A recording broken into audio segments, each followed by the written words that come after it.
Hej, mit navn er Anna Møller. Jeg er uddannet sangerinde og sangunderviser fra Berklee College of Music i Boston og Københavns Rytmiske Musikkonservatorie.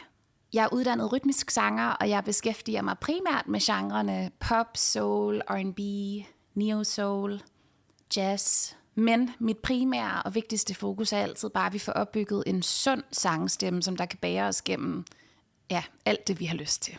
Jeg plejer at foreslå, at vi mødes i 45 minutter til 60 minutter ad gangen. I min erfaring, så tager det nogle gange lige et par minutter lige at lande i sin krop og lige lande i rummet, inden det egentlige arbejde det kan starte. I forhold til, hvor tit man skal mødes, vil jeg altid foreslå, hvis det er, at vi har et forløb i gang, at vi enten mødes ugentligt eller hver 14. dag. Det er selvfølgelig alt efter, hvilke muligheder man har, og hvilke ambitioner man også har. Men det er bare super fedt, og det giver noget andet, det der med rent faktisk at mødes og tjekke ind med hinanden. Og jeg kan ligesom give dig noget nyt med hjem, så da vi sikrer os, at processen hele tiden er i gang, og du bliver ved med at udvikle dig. Men hvad laver man så egentlig til sådan en sangtime? Hvad går det ud på? Hvordan ser det ud hjemme med mig? Det er faktisk meget forskelligt, og det afhænger meget af dig. Hvad er dine mål? Hvad er dine drømme? Hvad kommer du fra? Altså, hvad har du med i rygsækken allerede? Jeg går meget ind og kigger på den enkelte elev, og så lægger vi sammen en plan for, hvad det er, der skal ske. Men first things first. Uanset hvilken sanger jeg arbejder med, så skal vi sikre os, at vi arbejder på en bæredygtig og hensigtsmæssig måde med stemmen. Du skal aldrig nogensinde gå herfra og være blevet træt i stemmen, eller være blevet hæs.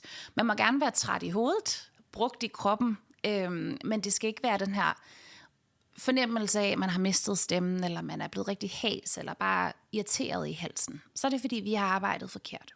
Når det basale så er på plads, så kan vi egentlig arbejde med lige det, du har lyst til. Det kan både være dit range, altså skal vi prøve at øve os i, hvordan vi enten kan ramme nogle højere toner, eller nogle dybere toner, end der, hvor du er komfortabel nu.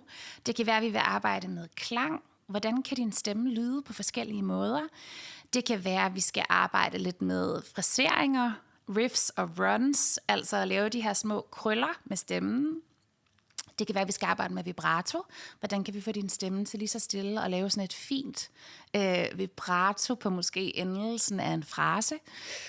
Det kan være, at vi skal arbejde med improvisation. Eller det kan være, at du er i gang med at gøre dig klar til din X-Factor audition, og du egentlig bare gerne vil have noget feedback. Okay, så det var en masse begreber, en masse ting, og det kan være, at du egentlig sidder nu og tænker, ja, jeg tror godt, jeg ved, hvad det betyder. Lad os lige prøve at se i praksis, hvordan kan man arbejde med nogle af de her ting. Okay, så noget vi altså kunne arbejde med, det er forskellige måder at synge på. Altså, hvordan kan vores stemme lyde på forskellige måder? Noget, der er meget op i tiden lige nu, det er at bruge den her lidt blide, luftige, fine stemme. Det vil vi i sangteknikkens verden kalde for randregister, head voice, neutral, kært barn har mange navne. Men jeg tror nu, når du hører den, at du har hørt den før. You could kiss 100 boys in bars, shoot another shot, try to stop the feeling. You can say it's just the way you are, make a new excuse, another stupid reason. Hvis vi så skulle prøve at mix it up og lave noget helt andet end den lyd, vi lige hørte, så kunne det eksempelvis være noget lidt mere powerful. Sådan noget her.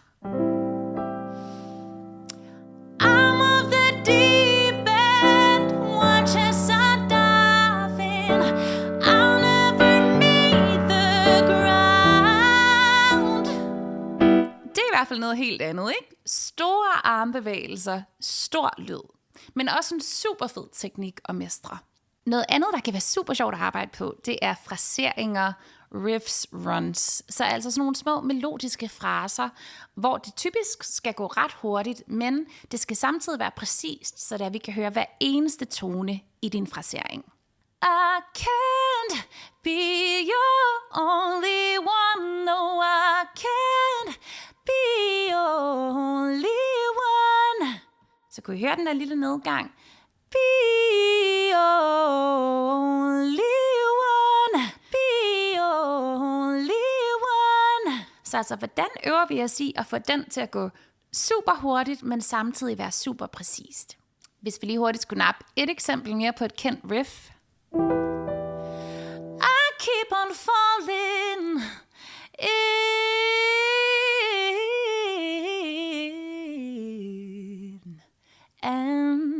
out of love. Jeg håber, at den her video, den har givet dig en bedre fornemmelse for mig som sangunderviser og som person. Og jeg håber også, at den har givet dig lyst til at prøve kræfter med at kaste dig ud i en sangtime, hvis det kunne være noget for dig. Uanset hvor du har set den her video, så vil jeg skrive ned i beskrivelsen, hvordan du kan få kontakt til mig. Det kan både være på TikTok, på Instagram, på musikundervisning.dk, og så skal vi da bare have aftalt den første sangtime. Hej hej!